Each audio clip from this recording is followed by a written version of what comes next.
Ascoltiamo adesso l'esperienza riguardante la... So we will now hear from the Federation of the Urbanist Poor Clare Nuns of Italy. Yeah.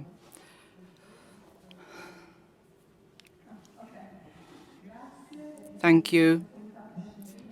And thanks to the Scientific Committee for having chosen our contribution. We will present today a model, a good but perfectible model of managing the libraries and books of the Claretian sisters in Italy. And so we will also be happy afterwards to hear your criticisms and suggestions. The St. Clare Federation of the Urbanist Poor Clares of Italy brings together monasteries which profess the rule promulgated by Urban IV in 1263. Founded on the 4th of October 1958 in the wake of the Apostolic Constitution Sponsor Christi, in which Pius XII had indicated to the cloistered monasteries the appropriateness of coming together in federations of mutual help. At the time of its establishment, it had 21 monasteries.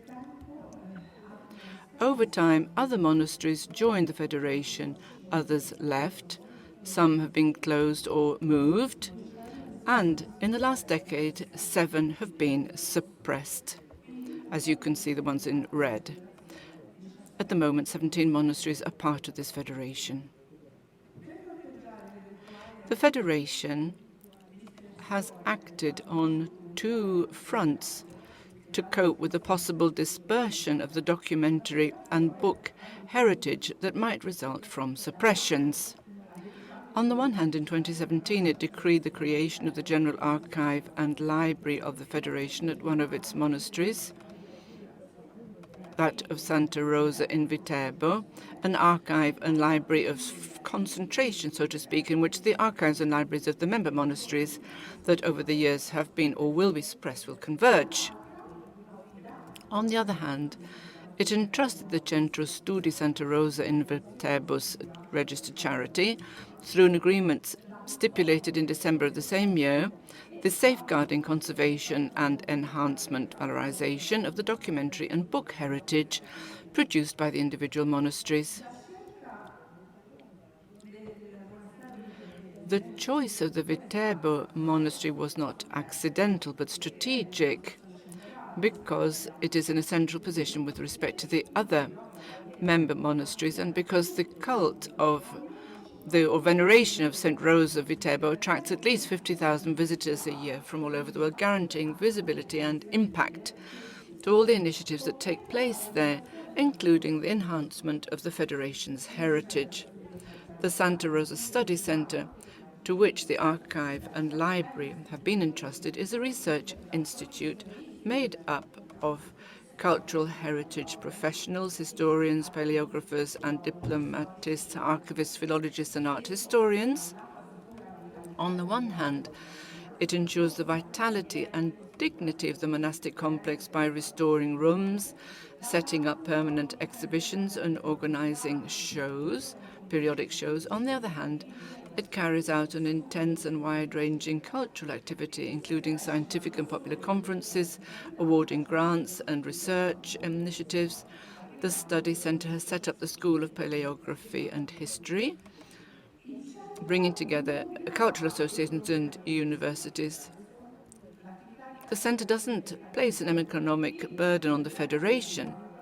The activity of cataloguing and inventorying of the archive and the library is financed by the money given to and from the Catholic Bishops' Conference, by the Direzione Generale Biblioteche, but it is the study center that prepares and forwards on behalf of the Federation all the documentation necessary to access these funds, as what Professor Peroni was saying about financing.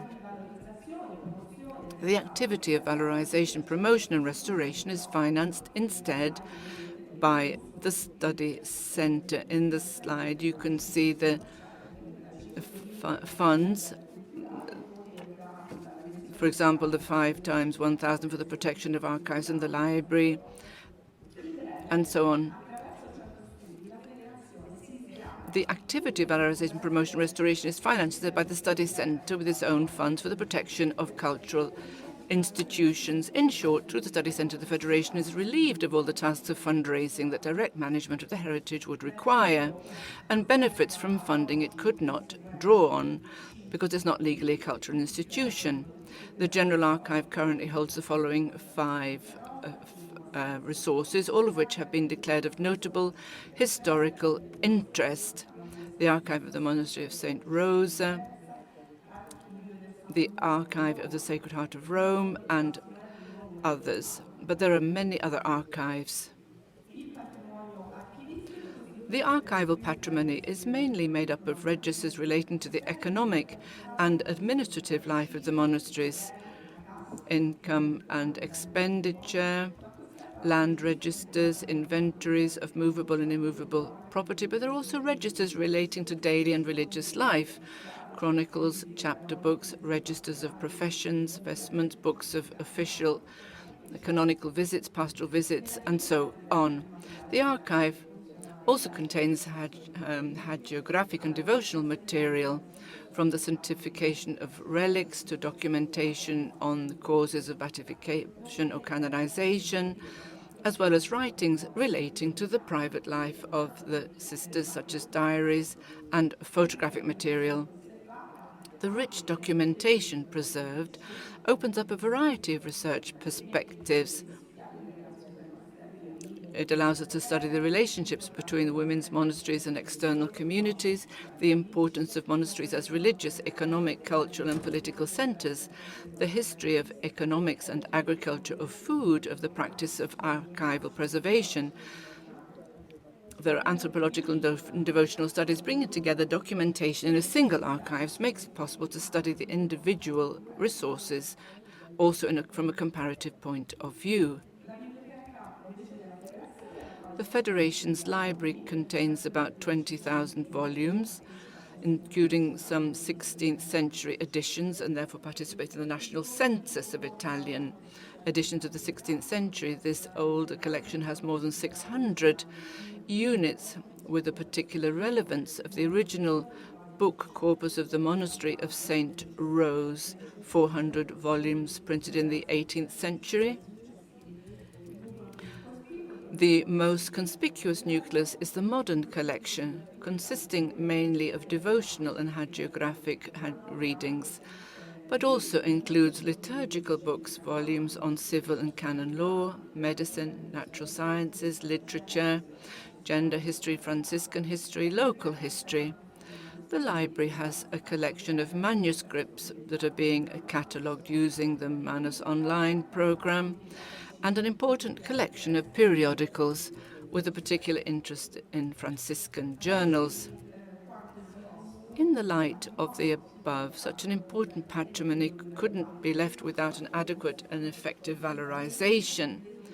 From the outset, it was understood that its strong points would be opportunities for dialogue with the general public through activities of high divulgation, which has produced over the years workshops or well-publicized activities, workshops, exhibitions, especially one held in 2017, collaborating with others on the treasure of Santa Rosa, a monastery of faith and art and light.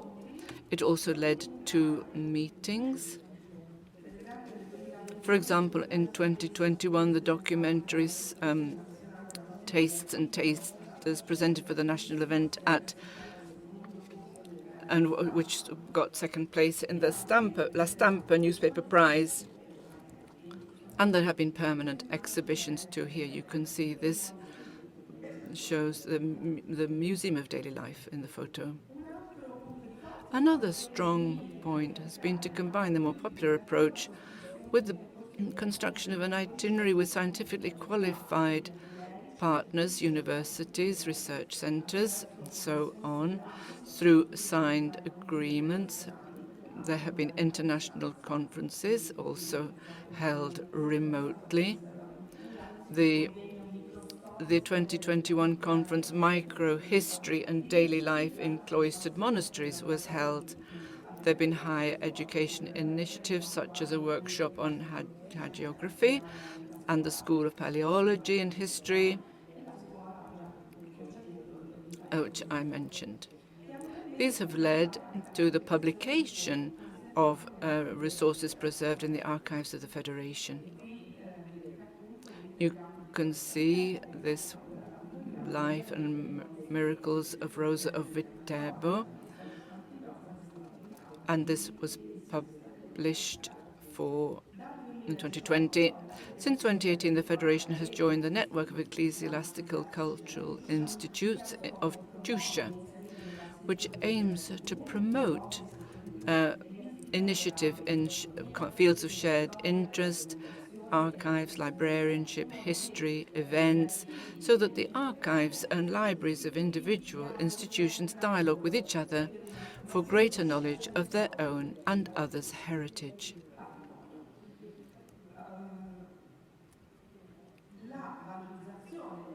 The valorization, appreciation, enhancement of the huge archival and library heritage has not neglected attention paid to people in difficult circumstances, in particular young scholars and prisoners. In favor of the former Every Other Study Centre awards a scholarship for the enhancement of the documentary material preserved in the archives, Federation's archives.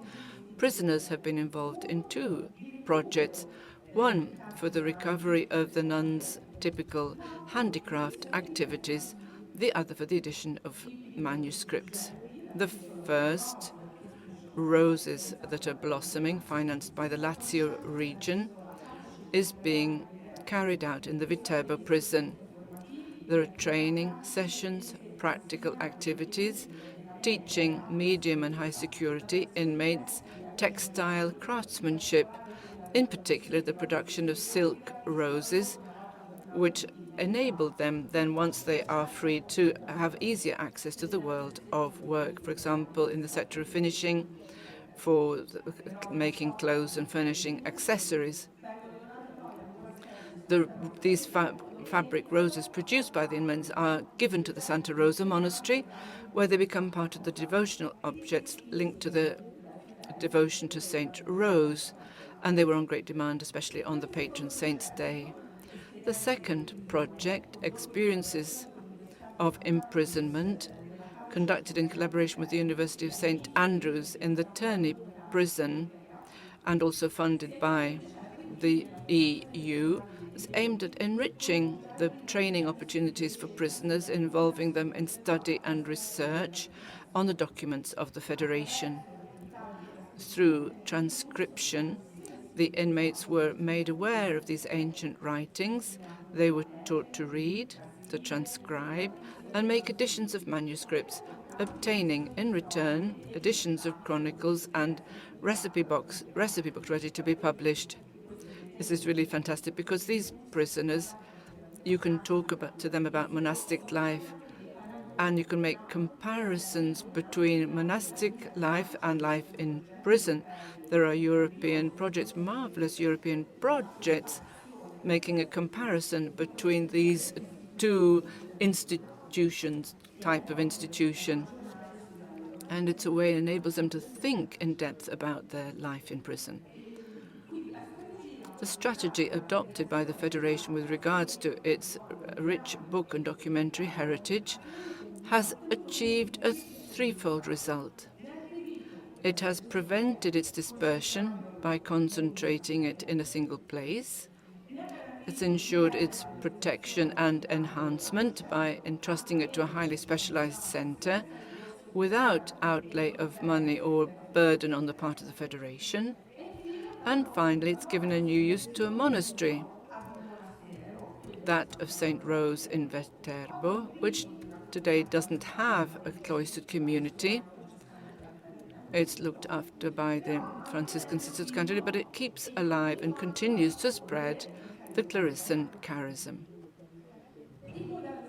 The St. Rose model was successful, so much so that in December 2021, the Federation of Poor Clares of St. Jacinta Mariscotti in Lazio constituted the General Archives and Library of the Federation and entrusted them to the St. Rose Study Centre. Thank you.